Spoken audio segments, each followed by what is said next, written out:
बकवाद करने वाले लोगों से मत मिलो, व्यर्थ के बकवाद करने वाले लोगों की तरफ मत देखो, ये क्या कह रहे हैं, क्या बोल रहे हैं। और तुम भी व्यर्थ का बकवाद मत करो। अपने समय को कीमती मान करके निरंतर प्रिया प्रीतम का नाम जप करो, उनके गुण लीला गाओ, उनकी सेवा में रहो। कभी प्रपंच की बातें, कभी प्रतिष्ठा का चिंतन, कभी नाना प्रकार के मान सम्मान का चिंतन, ये घुसने ना पावे हृदय में। बहुत सावधान रहना चाहिए साधक को। ऐसी बातें देखो मत, ऐसी बातें सुनो मत जिससे तुम्हारा हृदय उद्विग्न होकर प्रभु का चिंतन छोड़ दे। बंद करो अभी। अन्य लोगों के संग का त्याग कर दो, जो भगवत विमुख वार्ता करते हैं, संत निंदा करते हैं, दूसरों की निंदा करते हैं। कुछ हाथ नहीं लगता, ये लोग दुर्गति को प्राप्त होने वाले हैं। भक्तन निंदा अति बुरी भूल करे जिन कोय, किए सुकृत बहु जन्म के छिन में दारे खोए। पर निंदा के किए ते नहीं, आवत नहीं कछु हाथ, मूर्ख पर्वत पाप को ले चल अपने साथ। तो अलम कश्यापि संगत्या, ऐसा संग मत करो जिनके पास बैठने से भक्त निंदा, जन निंदा, भगवत निंदा हो। ऐसे से दूर रहो। अलम, बंद कर दो ऐसे लोगों का संग। रात दिन हम श्यामा श्याम का नाम जप करेंगे, श्यामा श्याम के लीला गुण गाएंगे, श्यामा श्याम के ही धाम का शोभा का चिंतन करेंगे। जब तुम अपना जीवन श्यामा श्याम के चरणों में न्यौछावर कर दोगे तो पूरा भार श्यामा श्याम ले लेंगे और तुम्हारे हृदय में मस्ती आ जाएगी। जो ऐसा निश्चयी होता है, दृढ़ निश्चयी, उसके अंदर दृढ़ विश्वास, तो उसके हर समय भगवान की स्फूर्ति होती रहती है। भारी प्रतिकूलता में भी भगवान का सानिध्य अनुभव होता है। वो अनुकूलता में तो भगवान के दुलार को देखता है, लेकिन प्रतिकूलता में भगवान की विशेष कृपा को देखता है। ये संयोग, ये वियोग, संसार की ये द्वंद्वमयी वृत्तियां भक्तों के हृदय में नहीं चुभती। आए की हुज्जत नहीं, गए की तलाश नहीं, क्योंकि नित्य संयोग भगवत स्मृति के प्रभाव से प्रभु का रहता है। शोक, विषाद बहुत ध्यान देने योग्य विषय है। तभी लोगों को ऐसा लगता है कि ऐसा कैसे हो सकता है। भक्त के चरित्रों को जब सुनते तो लगता है ऐसा कैसे हो सकता है, ऐसी परिस्थिति में भी ऐसा कैसे हो सकता है। क्योंकि तुम मानसिक बुद्धि से युक्त हो और वो भागवतिक स्थिति से युक्त है, इसलिए तुम उसको पार पा ही नहीं सकते। जब तुम अपना जीवन श्यामा श्याम के चरणों में समर्पित कर देते हो हृदय से, फिर उनकी कृपा से सब विघ्न दूर हो जाते, एक अपार मस्ती रहती है। नहीं तो शोक, विषाद, दुख, क्लेश, कष्ट, संताप, भय, उद्वेग, ये सदैव सताते रहते हैं। इसी से डिप्रेशन होता है। बार बार नकारात्मक चिंतन, शोक, विषाद, दुख, चिंता, क्लेश, संताप, भय, उद्वेग, यही पूरे मानसिक स्तर को नष्ट कर देते हैं। उत्साहहीन जीवन हो जाता है। जब तुम श्यामा श्याम को समर्पित हो जाते हो तो ये सब प्रवेश भी नहीं करते, एक अपार मस्ती बनी रहती है। अब क्या होगा? श्यामा श्याम जो करेंगे वही होगा। श्यामा श्याम पता नहीं कैसा करे, नहीं, वो सदैव मंगल भवन है, वो जो करते महामंगल होता है। यह निश्चय उपासक के हृदय में आ जाना चाहिए। इसलिए अपना सारा मन, सारी बुद्धि, सारा जीवन, प्रत्येक श्वास प्रभु को अर्पण कर दो, फिर देखो तुम निहाल हो जाओगे। दुख, शोक, विषाद, क्लेश, कष्ट, संताप, भय, उद्वेग, ये उसी को व्यापते हैं जिसने अपने जीवन को प्रभु के चरणों में अर्पित नहीं किया। इसलिए तुम अपना सारा मन, सारी बुद्धि, सारा जीवन, प्रत्येक श्वास केवल प्रभु को अर्पित कर दो, फिर देख लेना श्वास कैसे अर्पित की जाती, राधा राधा राधा। बुद्धि कैसे अर्पित की जाती, एकमात्र निश्चय कि भगवत सुख ही सुख है, ये जागतिक सुख सुख नहीं, ये दुख है, ये ऐसा दलदल है जिससे आज तक कोई नहीं निकल पाया। सारा मन, हम मन से बार मन को संसार से हटा के नाम में, रूप में, लीला में, धाम में लगाएं, बहुत प्रसन्नता हो जाती है उस उपासक के हृदय में जो अपना मन बुद्धि प्रभु के चरणों में अर्पित कर देता। भगवान ने तो इसको बहुत उत्तम स्थिति बताया है कि मेरे से कभी वो अलग हो ही नहीं सकता यदि मन बुद्धि अर्पित कर दिया। मय्येव मन आधत्स्व मयि बुद्धिम निवेशय, तो निवश्य मय्येव अत ऊर्ध्वं न संशया, बिल्कुल संशय नहीं, वो मेरे में ही निवास करेगा जिसने मन और बुद्धि अपनी मेरे में अर्पित कर दी। बहुत प्रसन्नता रहेगी उस उपासक के जीवन में जो अपने आप को मन बुद्धि सहित प्रभु के चरणों में समर्पित कर दिया है। भगवान का आश्रय लेने वाले की पहचान है हर परिस्थिति में प्रसन्न रहना। देखो आप भगवद आश्रित हो कि नहीं, देखो अनुकूल परिस्थिति में तो सब प्रसन्न रहना, लेकिन प्रतिकूल परिस्थिति में प्रसन्न रहना ये भगवान के भक्तों का लक्षण है। हर परिस्थिति में प्रसन्न रहना ये भगवान के भक्तों का लक्षण है। आनंदगन भगवान का आश्रय मिलते ही आनंद छा जाता है हृदय में। उनके पास आनंद का अभाव होता ही नहीं है। जैसे सूर्य का प्रकाश उदय होते ही सूर्य का प्रकाश संपूर्ण अंधकार को नष्ट कर देता है, ऐसे ही भगवान का संपूर्ण आश्रय लेते ही सब दुख चिंता शोक नष्ट हो जाते, आनंद ही आनंद। तुम भगवान के मंगलमय रूप को नहीं जानते हो, पर उनके मंगलमय भाव को, विधान को मानना शुरू कर दो। जो भी होता है मंगलमय होता है। हमने जीवन में देखा है, अगर इधर कोई बहुत बड़ा सुख दिया तो देर नहीं लगेगी, 24 घंटे नहीं व्यतीत होंगे और ऐसे दुख दे देंगे, जिससे दोनों का समान भाव रख करके ना दुख में तुम भूलो प्रभु को, ना सुख में फूलो, सीधे भगवत मार्ग में चल। पूरे जीवन की बात देखा है, भगवान के मंगल विधान में सदा सर्वदा सुख ही सुख है, इस बात को मान के प्रसन्न हो जाओ।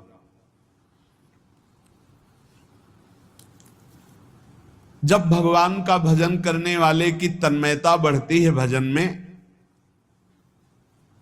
तो द्वेषी जन अपने आप तैयार हो जाते हैं। भक्त कभी किसी से द्वेष नहीं करता, अपने आप वो द्रोह करने लगते। तो नरसिंह मेहता जी से बहुत गांव के कई लोग थे जो जलते थे, ऐसे जलते थे कि अब क्या करें, कैसे मिटा दे नरसिंह मेहता जी को। अब उपाय तो मिल नहीं रहा था। तो एक दिन संतों की मंडली आई और उन्होंने कहा कि हम रास्ते में कोई चोर आदि धन ना ले ले, इसलिए यहां से किसी की हुंडी चलती है क्या द्वारिका में? पहले ऐसा था। बोले हाँ हाँ, हमारे यहां बहुत बड़े सेठ हैं नरसिंह मेहता जी, पर आप कहोगे वो मना कर देंगे। कई बार कहोगे, अगर वो स्वीकार कर ले तो वहां। और उनका लक्ष्य था कि नरसिंह मेहता जी की तो खाने की भी सुविधा नहीं थी, हुंडी कहाँ की बात आई। उनका था कि जब वो ना कहेंगे तो संतजन नाराज हो जाएंगे, अगर हाँ कह दिया तो वहां हुंडी चुकेगी नहीं, तो संतजन अपने आप इनको शाप दे देंगे, अपराध बन जाएगा, ये नष्ट हो जाएंगे। संतों को भेजा नरसिंह मेहता जी ने, सबकी दंडवत की, चरण पखाड़े। तो उनका ये इतना रुपया है, द्वारिका में साधु सेवा हम करेंगे, वहां तुम्हारी हुंडी चलती है, तो आप अरे उनका आप कहाँ भूल रहे हो, यहाँ खाने की भी व्यवस्था। बोले हमें सब पहले से बता दिया गया कि आप मना करोगे, बार बार मना मत करो, हमें पता है। तो उन्होंने ठाकुर जी की तरफ देखा, बोले क्या लीला है प्रभु, संतों से हम क्या कहें, ये ले रुपए। उस समय स्वर्ण की मोहरें चलती थी, बेच के बाजार से खूब उन संतों को पवाया, उन्हीं संतों की सेवा की।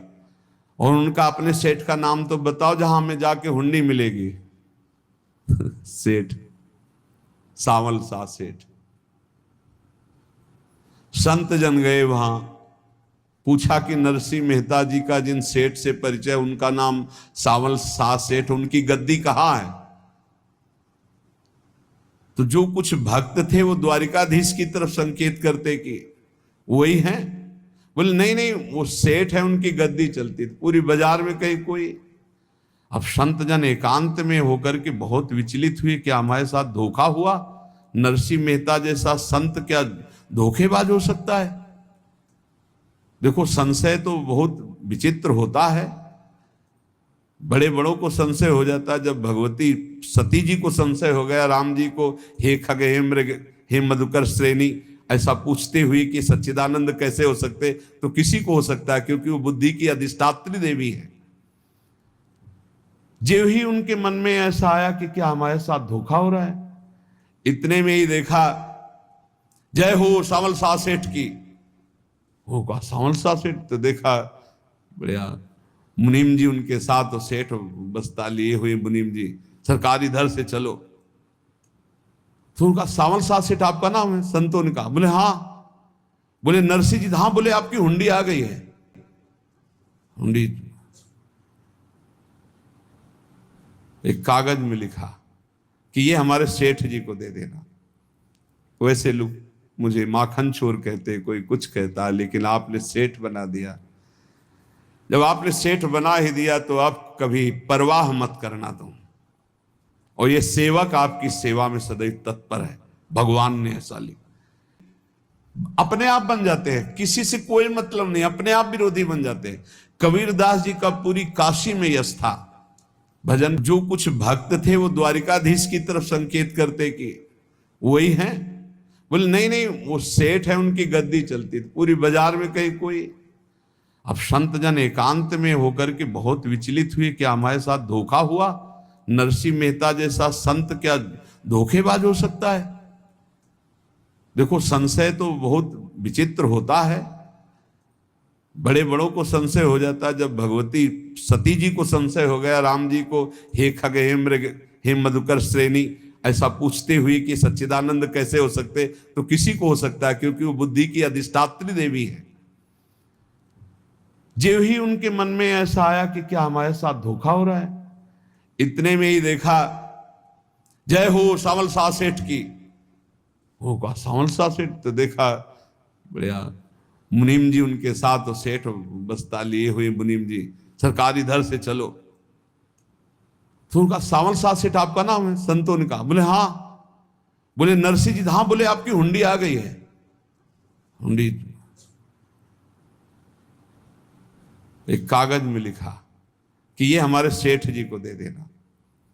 वैसे लोग मुझे माखन चोर कहते, कोई कुछ कहता, लेकिन आपने सेठ बना दिया। जब आपने सेठ बना ही दिया तो आप कभी परवाह मत करना तुम। और ये सेवक आपकी सेवा में सदैव तत्पर है। भगवान ने ऐसा लिखा। जो भगवद आश्रित है, एक बार ये चलता रहता है। जो संत जन होते हैं उनके विरोधी अपने आप बन जाते हैं, किसी से कोई मतलब नहीं, अपने आप विरोधी बन जाते हैं। कबीरदास जी का पूरी काशी में यश था। भजन करने वाले महापुरुषों का यश बढ़ता है जब, तो जो भजनहीन होते हैं उनके हृदय में जलन पैदा हो जाती है और वो उनको विविध प्रकार से फंसाना चाहते हैं, उनको कष्ट देना चाहते हैं। तो कबीरदास जी के यश को धूमिल करने के लिए कुछ ब्राह्मणों ने एक रचना रची। मूड़ मुड़ा के कबीरदास जी के शिष्य बन करके पूरी काशी के सब आश्रमों में निमंत्रण दे आए। कल भंडारा है, संत सेवा है, सबने स्वीकार किया। कबीरदास जी अपनी दिनचर्या करके निकले तो संत मंडली आने लगी। बोले कै बजे सेवा है? साधु सेवा। बोले कौन सी साधु सेवा? बोले कल आपके शिष्यजन निमंत्रण दे के आए, पूरी काशी के सब संत आ रहे हैं। कबीरदास जी ने कहा यहाँ तो एक की भी व्यवस्था नहीं, पूरी काशी के संत आ रहे। अच्छा, समझ में आ रहा है, लीला बिहारी तुम लीला करना चाहते हो। गए अपना निकल गए गंगा किनारे, एक झाऊ के नीचे बैठकर अपना भजन ध्यान में मगन है। 11-12 बजे तो उन्होंने देखा संतों की मंडली, काशी तो बहुत कबीरदास जी ने देखा कि आश्रम की, तो बोले पता नहीं क्या होगा, चलो चलते हैं। तो ऐसे गमछा वस्त्र करके ऐसे डालकर मुंह ढक करके, वहां बड़ी बड़ी पंगत लगी थी। कबीरदास जी सबको पाओ जी पाओ। कबीरदास जी ने, कबीरदास जी के रूप में स्वयं भगवान, पाओ जी पाओ। कबीरदास जी ने कहा अच्छा, जब स्वामी परस रहे तो हम भी बैठ के पा ले। तो जब उसी पंगत में बैठ गए अपना कपड़ा ढक करके, और जब मोहरे की दक्षिणा दे रहे थे सब लोग कि वाह कबीरदास जी ने आज तो साधु से, सबको जब कबीरदास जी के सामने आए तो ऐसे मुंह ढके, बोले देखो जो मेरा होता है उसे मुंह छुपाना नहीं पड़ता, मुंह ढकला नहीं पड़ता, लो दक्षिणा, तुम भी दक्षिणा ले।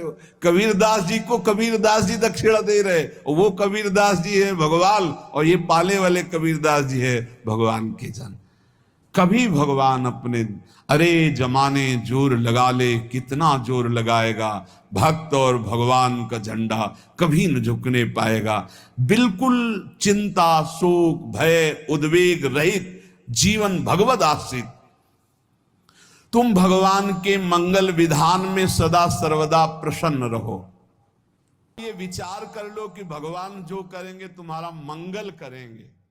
अब थोड़ा ऐसा बीच में लगता है कि अमंगल हो रहा है क्या, लेकिन पक्का समझो बहुत बड़ा मंगल उनका विधान होता है, बहुत ही उत्तम मंगल होता है भगवान के शरणागत का। भगवान हमारे विचारों वाले नहीं है, हमारे विचार प्राकृतिक है, भगवान के विचार चिदानंदमय हैं। वो अपने विचार से हमारा मंगल करते हो, हम अपने विचार से मंगल चाहते हैं। भगवान के विचार से मंगल ही हमारा होगा, इसलिए कभी हमको चिंता शोक भय नहीं करना चाहिए। भगवान की ओर से कभी तुम्हारे लिए ऐसा विधान नहीं होगा कि तुम दुखी हो जाओ, बस तुम्हारी सोच हो सकती है, उसका परिणाम बहुत मंगल होगा। जगत की ओर से निराश हो जाओ, किसी से आशा मत रखो, फिर आप देखो आपका जीवन कैसा आनंदमय व्यतीत होता है। ये जो जगत की आशा है यही दुख प्रदान करती, सच्ची जगत की आशा ही दुख प्रदान करती है। अगर जगत से कोई संबंध न रखा जाए और भगवत भाव में रहकर तो बहुत अच्छा जीवन चलेगा।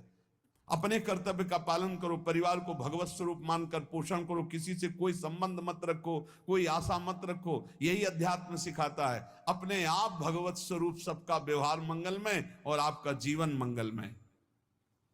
अपने घर में ऐसे रहो जैसे किसी अतिथि के घर में रह जाता है, चलना है यहां से जाना है। कौन रहता है अपने घर में अतिथि की भांति? भगवान का भक्त। जाना है यहां से, अपनी प्रिया प्रीतम के पास जाना। ये हमारा घर नहीं है, यहां तो हम समय व्यतीत कर रहे हैं, अपनी आयु व्यतीत कर रहे हैं भगवत आराधना करते हुए। हमें जाना है प्रिया प्रीतम के पास। वास्तविक घर भगवान का धाम है हमारा, वास्तविक घर वाले प्रभु हैं हमारे। जो नित्य सच्चिदानंद भगवान के चरणों में अपने चित्त को समर्पित करता रहता है, उसको यह अनुभव होने लगता है कि बड़ी कृपा है हमारे ऊपर भगवान की, बड़ी कृपा है हमारे ऊपर। सर्वसमर्थ परम सुहृद भगवान ऐसे भक्त के ऊपर हर समय वरद हस्त रखे रहते हैं। ये केवल प्रवचन नहीं, सच्ची बात मानिए। ऐसे भगवान का वरद हस्त हर समय रहता है।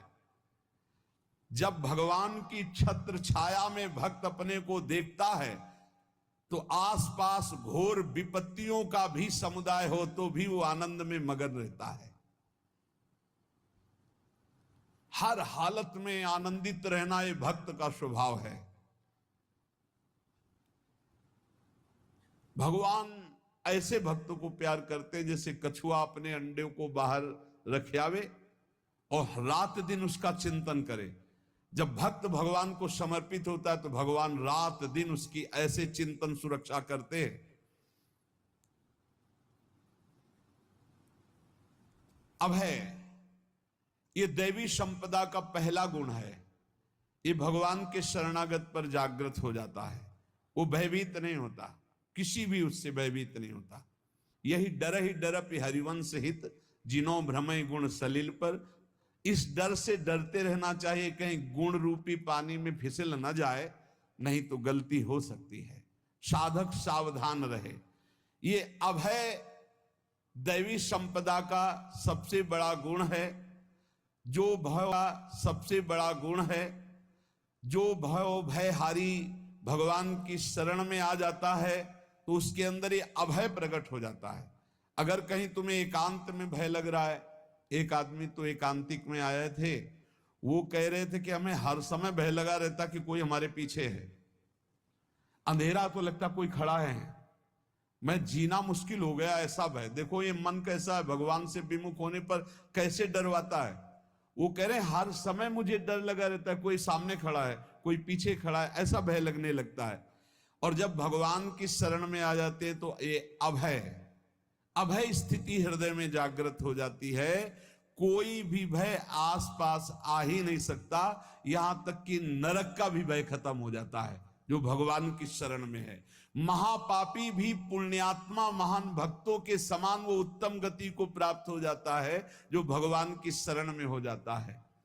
पर ये जो भोगों का आश्रय लिए हुए हैं, मनमानी आचरण कर रहे हैं, ये कभी उस अभय को जान ही नहीं सकते कोई अभय पद है क्या। इनको तो कदम कदम पर शोक, भय और दुख की प्राप्ति होगी, कोई बचा नहीं सकता। जो भोगों में लगे हैं, मनमानी आचरण कर रहे हैं।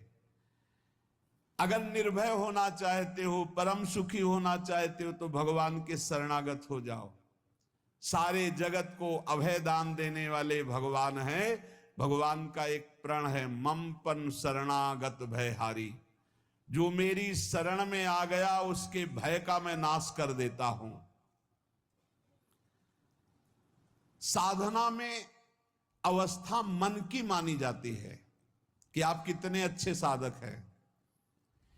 यदि आपका मन भगवदाकार है, हर समय भगवत चिंतन चल रहा है, आपके स्वप्न भागवती का रहे हैं, आपके विचार भागवतिक हैं, तो आपकी अच्छी साधना हो रही है।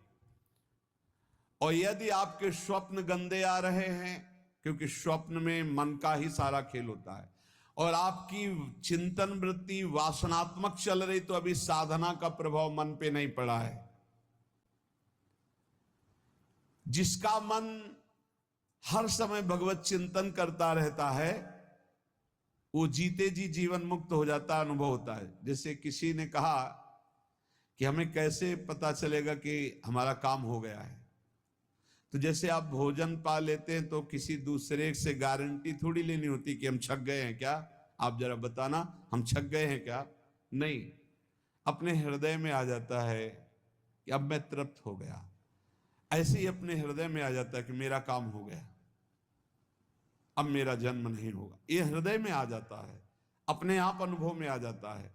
जब स्वरूप बोध होता है तो किसी और से सलाह थोड़ी लेनी होती है, वो अपने आप अनुभव में आ जाता है। हाँ, यदि गुरुदेव का वर्ण नहीं किया है तो फिर आपको किसी न किसी गुरु से प्रमाणित करवाना पड़ेगा। और अगर गुरुदेव का वर्ण किया है तो वही मंत्र, वही नाम, वही गुरु शरणागति आपको अंदर से पुष्ट कर देगी कि आपका काम हो गया है। विषय चिंतन करता हुआ मन विषय आसक्ति को प्राप्त होता है। विषय आसक्ति को प्राप्त हुआ मन बार बार जन्म मरण और नरक को प्राप्त होता है। बस ये विषय चिंतन हटाना ही प्रमुख कर्तव्य साधना का है। बार बार मन को विषयों से हटा करके प्रभु के नाम में लगाओ, प्रभु के रूप में लगाओ, प्रभु की लीला में लगाओ। जहां भगवान प्रकट होते हैं वहां परमानंद की बाढ़ आती है।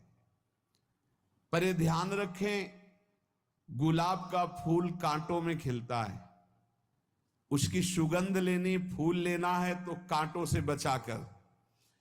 ऐसे ही जब आप भगवत चिंतन के लिए चलेंगे तो आपका चिंतन चुराने के लिए माया विविध नाटक करेगी, कांटे फैलाएगी। कोई तुम्हारी निंदा करेगा, कोई अपमान करेगा, कोई उपहास करेगा, तुम्हारी अव्यवस्था हो सकती है, तुम्हारी परिस्थिति बहुत भयावह हो सकती है। इन परिस्थितियों में भी भगवत चिंतन का तार ना टूटने पावे तो आगे गुलाब का फूल है। जैसे कांटे से बचाकर गुलाब का फूल लेते हैं और भगवत अर्पित करके सौरभ का सुख लेते हैं, ऐसे ही भगवान के प्रेमानंद का अनुभव करने के लिए संसार के कांटों से बचना होगा। और खिलेगा यही फूल संसार में ही, मनुष्य देह में, और योनियों में नहीं। भगवत प्राप्ति स्वर्ग में नहीं होगी, इसी मृत्यु लोक में होगी। पहले मन नहीं लगता भगवत चिंतन में। भगवत चिंतन जबरदस्ती करना पड़ता है। भगवत चिंतन जे ही प्रारंभ करोगे ते ही बहुत बाढ़ आ जाएगी पाप चिंतन की। ध्यान दीजिए, बहुत लोग प्रश्न करते रहते हैं कि हम जब भजन में बैठते हैं तो बहुत गंदी बातें आती, मन बड़ा चंचल होता है, भाग जाता है। ऐसा प्रारंभ में जब कोई भगवत चिंतन प्रारंभ करता है तो उसका मन विषयों में भागता है, गंदी बातों में भागता है। अब लोग कहते पहले तो हमारा चिंतन बढ़िया होता था, अब चिंतन नहीं होता। तो कोई सिद्ध पुरुष थोड़ी हो गए। तुम्हें जबरदस्ती चिंतन करना होगा।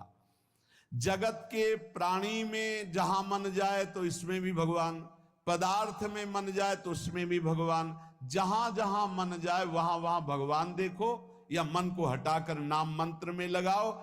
ऐसे भगवत स्मृति जागृत की जाती है। बार बार प्रयास करना होता है।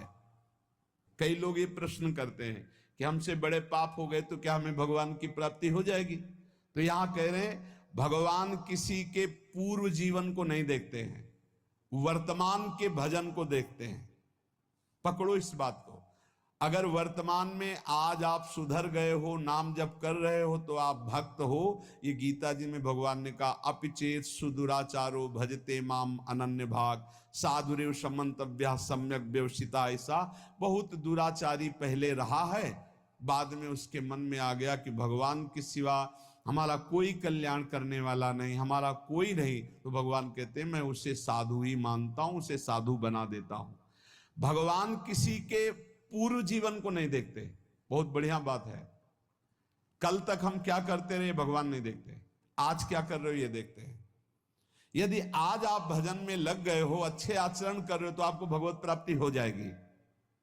भगवान ये नहीं देखते कि पूर्व में पुण्यात्मा रहा है कि पापात्मा रहा है।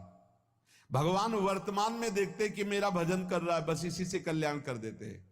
पकड़ो इस बात को, तो कभी प्रश्न नहीं उठेगा कि क्या हमको भी भगवत प्राप्ति हो सकती है क्या। हमारा मन यदि श्री भगवान को चाहने लगे तो श्री भगवान हमारे मन में ही आकर बस जाएंगे। भगवान की रूप माधुरी में मन डूबने लगेगा। यथार्थ सत्य, जो भगवान से थोड़ा भी प्यार करने लगे हैं उनके हृदय में भगवान की, उनकी भावना के अनुसार झलक आने लगी है। हृदय में प्रभु के आते ही अनंत जन्मों के संस्कारों का नाश हो जाता है। इसलिए तुम अपने पहले वाले घृणित जीवन को याद भी मत करो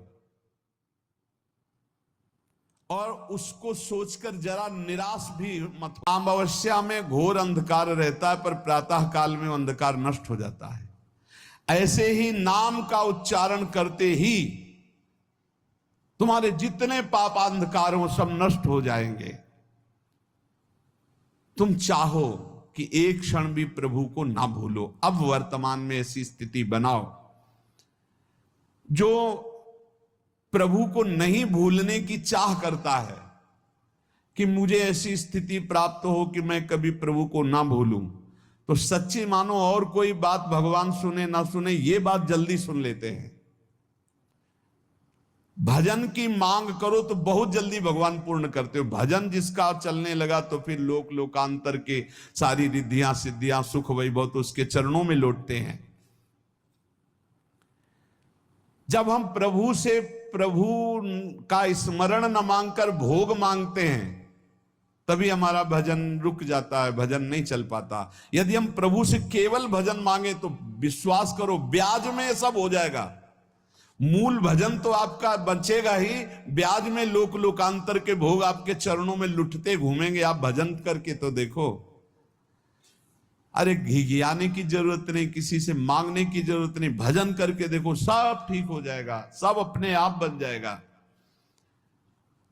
हम बहुत बड़ी भूल कर देते हैं कि थोड़ा भजन करके प्रभु से कुछ सांसारिक वस्तुएं, स्थितियां, परिस्थितियां बदलने की मांग कर लेते हैं, जिससे भजन छूट जाता है। प्रभु की स्मृति इतनी महान है कि जिन्होंने बैर भाव से प्रभु का स्मरण किया उनको भगवान की प्राप्ति हो गई। जैसे कंस आदि भगवान से बैर ही तो रखते थे, लेकिन भगवान की स्मृति रहती थी, स्मृति ने उनको भगवत प्राप्ति करा दी। स्मृति में महान सुख है, पर वो जब भक्ति रस से युक्त स्मृति होती तब माधुर्य रस, प्रेम रस का अनुभव होता है। कल्याण तो वैर भाव से स्मरण करने वालों को भी प्राप्त हो गया। यदि आप भक्त हो और ये चाहते हो कि आपकी भागवती की स्थिति बहुत जोर की हो, तो हम आपसे प्रार्थना करते हैं कि रोज प्रभु से एक ही बात मांगिए, मुझे अखंड स्मृति दीजिए। अर्जुन जी को पूरी गीता जी सुनने के बाद यही मिला, नष्टो मोहा स्मृति लब्ध्वा। स्मृति, प्रभु आप हम पे ऐसी कृपा कर दो कि हमारे हृदय में किसी और व्यक्ति, वस्तु, स्थान की स्मृति न रह जाए, केवल आपकी स्मृति रह जाए। ये चाह भगवान बहुत जल्दी पूर्ण कर देते हैं यदि उपासक हृदय से ये बात मांगे। भगवान की कृपा से ही ऐसा हो सकता है कि अखंड स्मृति, ये कर्म फल से नहीं मिलती है। प्रभु के प्रति निर्भर होकर जो दैन्यता पूर्वक प्रभु से मांगता है और हर समय अभ्यास करता रहता है भगवत स्मरण का, उसको ये स्मृति मिलती है। और स्मृति मिल गई तो इससे बड़ी कोई स्थिति नहीं, हर समय भगवान का स्मरण।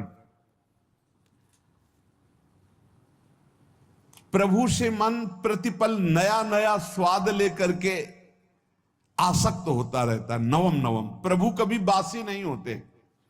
जैसे किसी व्यक्ति को देखो तो देखते देखते मन हट जाएगा कि देख लिया, बहुत सुंदर है, ठीक है, लेकिन वो एक दिन मन हट जाएगा। और प्रभु की सुंदरता नवम नवम है, प्रभु के नाम का स्वाद नवम नवम है, प्रभु की लीला का स्वाद नवम नवम है, प्रभु के धाम की शोभा नवम नवम है। जैसे आचार्य महाप्रभु हरिवंश चंद्र जी कहते, नयो नेह नव रंग नयो रस नवल श्याम वृषभानु किशोरी, नव पीतांबर नवल चूनरी, नई नई बूंदन भींजत गोरी, नव वृंदावन हरित मनोहर, नव चातक बोलत मोर मोरी, नव मुरली जो मल्हार नई गति, सब कुछ नया। तो नवम नवम प्रभु प्रतिपल नवम नवम प्रभु का रूप, प्रियाजू का नवम नवम, अबहीं और अबहीं और अबहीं और है। तो कहते हैं जब मन निरंतर स्मृति में डूबता है तो जब प्रभु की रूप माधुरी प्रकाशित होती तो ऐसी नवम नवम कि कभी ये नहीं होता कि रूप बासी हो गया, ये वही रूप है जो हमने अभी देखा था, नवम नवम। इसलिए आनंद की उफान आती रहती है उपासक के हृदय में। ऐसी प्रियता, ऐसा आनंद बिना भजन के नहीं अनुभव में आएगा। इसलिए तुम विश्वास करो, तुम्हें बहुत सुंदर सुख मिलने वाला है, आगे अपार सुख मिलने वाला है। ये थोड़ा दुख का समय काट लो, जब तक जीवन है ये दुख सुख की लहर आती रहेगी, आप इसको सह जाओ, आगे बहुत आनंद है, विश्वास मान लीजिए, बहुत आनंद है। जो ये विश्वास कर लेता है वो प्रभु के मार्ग में चलकर प्रभु को प्राप्त कर लेता है। नहीं तो इतने रोड़े हैं कि आप ऊब जाओगे, बहुत रोड़े हैं। जो प्रभु के मार्ग में चलता है तो माया के बहुत से पार्षद अपना प्रभुत्व दिखाने उनके पास आते हैं, महिमा अपनी दिखाने, पर वो किसी वस्तु, स्थिति, अवस्था, प्राणी, पदार्थ का प्रभाव स्वीकार ही नहीं करता, क्योंकि भगवत स्मृति परायण है, भगवान की कृपा पर विश्वास है, इसलिए उसको कोई फंसा नहीं पाता। वो नित्य निरंतर प्रभु से घुला मिला रहने के कारण उसकी मस्ती में कोई फर्क नहीं पड़ता। माया का प्रभुत्व रखने वाले उसे फंसाने की चेष्टा करते हैं, पर उस पर किसी का असर नहीं होता। वो कहीं लिप्त नहीं होता, वो कहीं दुखी सुखी नहीं होता, वो हर समय प्रसन्न रहता है। तुम देखो, हर समय प्रसन्न रहते हो? यदि नहीं तो तुम किसी व्यक्ति वस्तु का आश्रय लिए हुए, प्रभु का नहीं। अगर हां तो हर समय प्रभु का स्मरण चलना चाहिए, हर समय प्रभु के आश्रित हो। फिर देखना ये आनंद, ये प्रसन्नता क्या रूप रखती है। बड़े बड़े मस्त संतों को देखा, मस्त एकदम ऐसे उन्माद में मस्त। हे, उस सुख के लिए ललचाओ, कब तक जन्मते मरते रहोगे, कब तक बार बार दुख भोगते रहोगे, कब बड़ा प्रपंच है ये। भगवान का स्मरण परम पुण्यात्मा पुरुष का हृदय माना जाता है। बहुत पवित्र हृदय, बड़ा पुण्यात्मा हृदय, जिसमें भगवान का स्मरण। भगवान का विस्मरण पापात्मा पुरुष, भयानक विपत्ति, दुर्भाग्य।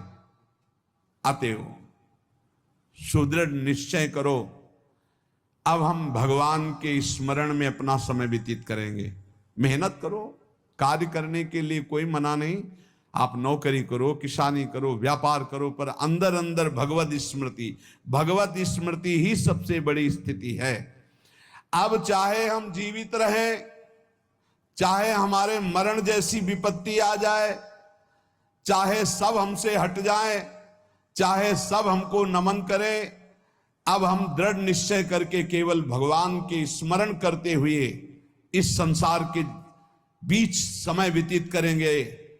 अब हम चूकने वाले नहीं। ये नियम लीजिए, चाहे जीवन रहे या ना रहे, चाहे मरण जैसा कष्ट आ जाए, चाहे सब वियोग हो जाए, सब चले जाए, चाहे सब संयोग हो जाए, सब नमन करें, अब हम प्रभु का स्मरण नहीं छोड़ेंगे।